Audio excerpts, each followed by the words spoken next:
মাইয়া আদরে, কন্যা আদরে, কত মেহমানদারি না সেখানে হচ্ছে। ওখানকার মানুষ বাংলাদেশে কৌশল করে দিচ্ছে। আরে ওরা আপনাদের বন্ধু না, বাংলাদেশের মানুষের বন্ধু ওরা না, মুসলমানের বন্ধু ওরা না।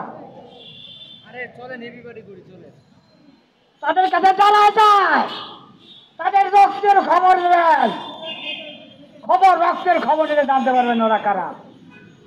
আবার ওরা ঐক্য দেওয়ার চেষ্টা করতেছে, কিন্তু যতই চেষ্টা করুন না ইনশাআল্লাহ বাতিল বাতিলই হবে, বাতিল আর করে জানতে পারবে না ইনশাআল্লাহ। এবং সত্য প্রতিষ্ঠিত হবে। আল্লাহ তার পবিত্র কালামে বলেছেন, অকুল জাল হাক্কু ওয়াজাহাকাল বাতিল ইন্নাল বাতিলা কানা যাহুকা। বাতিল অবশ্যই বাতিল হবে এবং সত্য প্রতিষ্ঠিত হবে। সেই আশায় ভরসা করে আমরা মুখ বেঁধে বসে আছি শুভদিন দেখার জন্য। আল্লাহ আমাদেরকে হেফাজত করেন, বাংলাদেশকে সুখী সমৃদ্ধশালী সুন্দর মানুষ দেশ তৈরি করার খবর দেন।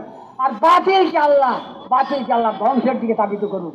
এই দোয়া করে, এই আশাবাদ ব্যক্ত করে আপনাদেরকে অসংখ্য ধন্যবাদ জানিয়ে আমি আমার বক্তব্য শেষ করছি।